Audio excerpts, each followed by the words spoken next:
Right now, people can't even afford food to put on their table. They can't even afford gas. Right now, he's talking about bringing men and women's sports. He voted for that. They're bringing wokeness into our military. So that's what we need to start addressing. And he can continue to address these other things if he likes. But right now, the Georgia people are talking about the problem that they're facing right now. Herschel Walker, you knew him as a guy who ran into and through walls of defensemen with great success in the National Football League and also in college. But now Herschel Walker is running for a Senate seat, and not just any seat, but the Georgia seat that could turn the Senate into Republican hands. Will he score this time? Welcome to Centerpoint, Herschel. Yes, and I will score. One of the things I've been doing since I decided to get in this race, first Judah and I prayed about it. We take this very seriously. And then I got out and started meeting the people. I wanted to see what the people had to say. And what the people are saying is they want to change. I think when you look at the polls, the polls are saying that this administration here is headed in the wrong direction. They want to see people that believes in the people. And I represent the people of Georgia, whereas I think Senator Warnock represents Joe Biden and Washington, D.C. Well, I guess the trouble for you is that you're not running against specifically Joe Biden, although that certainly plays into this, but you're running against Raphael Warnock. The polls have him up at this point. The Real Clear Average Politics of polls has him up by 4.4%. Granted, I don't put a lot of stake in polls at this stage of the game. We're still in summer. People are not really paying a lot of attention to politics in the month of August when they're getting kids off to school or enjoying vacations. That all changes starting in September. What's your strategy beginning in September? Well, my strategy is what I'm doing right now. I'm getting out meeting the people, even though they said that he's up, but the margin of error is right now right at tide. And they've spent almost $30 million against me right now because they don't want to talk about the issues. They don't want to address what is very, very important. I've asked to debate him. He continued to tell the people he want to debate, but he really don't. I asked to debate him in his hometown in Savannah, Georgia, where it's about the people, where the people can see the differences between he and I, where I believe in small taxes and less taxes. He believes in taxing the people more and more. I believe in protecting public safety. He believes in calling all police officers thugs and criminals. And I just want people to see the contrast between he and I, and I believe in this country. He seemed to believe in other places because he seemed to be giving jobs and giving everything to other places in the United States of America and Georgia. Herschel, your record in athletics is just truly, it's unbelievably remarkable. College Football Hall of Fame at the University of Georgia. You're, by the way, a home state boy. All-Pro honors in the NFL, USFL as well. A U.S. bobsled team in the 1992 Winter Olympics. You've participated in MMA and multiple martial arts. You served on President Trump's Council on Sports Fitness. And you look at the age of 60 or so, I guess you are 60, you got the body of a 25-year-old. I'm really jealous. So you've taken your share of hits through the years, but I imagine nothing is like the amount of hits and the quality of the hits and the hard hits you've taken when you enter a Senate race in the United States. It's a tough game. It ain't beanbag, as somebody once said. And that makes me turn now to a difficult subject, but one that you've addressed yourself, and that's your mental illness. You've been diagnosed with dissociative identity disorder, which used to be called split personality or multiple personality disorder. It's a serious mental illness. Yes. Do you have it under control?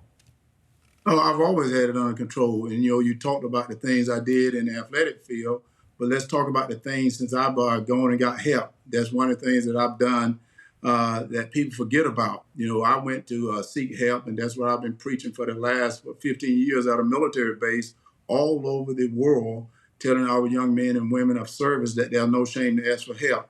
And people forget about it. I also have built and made a very, very successful business in one of the largest minority-owned food service companies in the United States of America. And and they forget about the things that I've done after that. So I want everyone to know you can still have that America dream, that we all are walking around wounded a little bit, not just physically, but mentally as well. But you can get up and go on. That's one thing they don't want to address. They want to talk about my athletic career, but let's talk about what I've done after that. And I'm resilient. That's why I want people to know that they can be resilient as well. But don't try to complain about what you don't have. Let's complain about what you can do. what you can do for this country.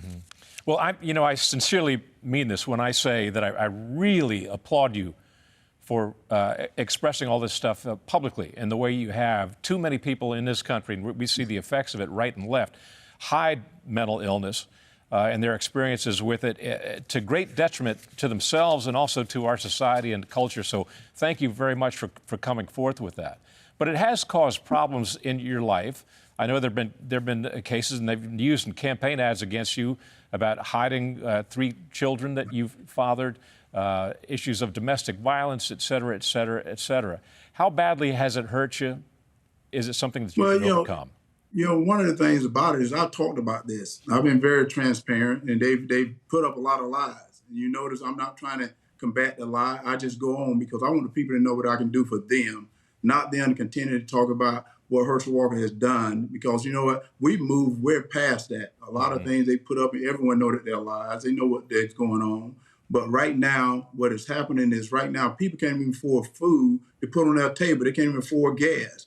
Right now, he's talking about bringing men and women's sports. He voted for that. They're bringing wokeness into our military. So that's what we need to start addressing, and he can continue to address these other things if he likes. But right now, the Georgia people are talking about the problem that they're facing right now.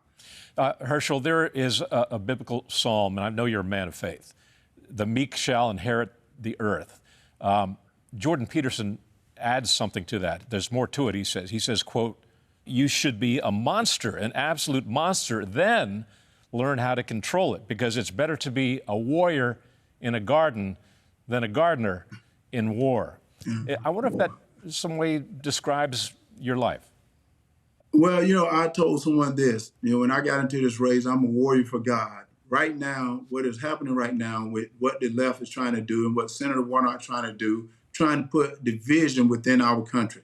And you see it, everyone sees it. They're trying to put division within our country right now. You see the crime is going up. No one want to talk about it. They talk about racism all the time. That's all we want to address. Well, right now, we're not a big racist country. We're not bad people. We're people that we have problems, but we can solve these problems together. I want to bring people back together because that's what God wants. I didn't get into this race because I'm not a politician. And I don't look like a politician. I don't sound like a politician. But what I do know, I know about this economy. I've created jobs. I know how to build a company. I know about budgeting, and they don't seem to know about that. I know about protecting my family, and Georgia's, they're my family, so I'm going to protect them. Herschel Walker, we really appreciate you taking some time for us today. You're entering the fourth quarter of this Senate race now. We'll be watching really closely. The game starts to get exciting now, so we will be watching.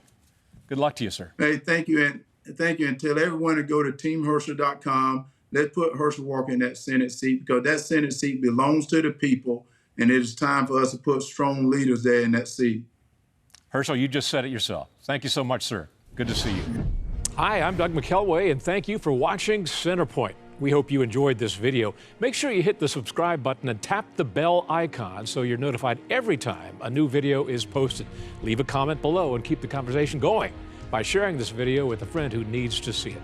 Thanks for watching. We'll see you back here tomorrow.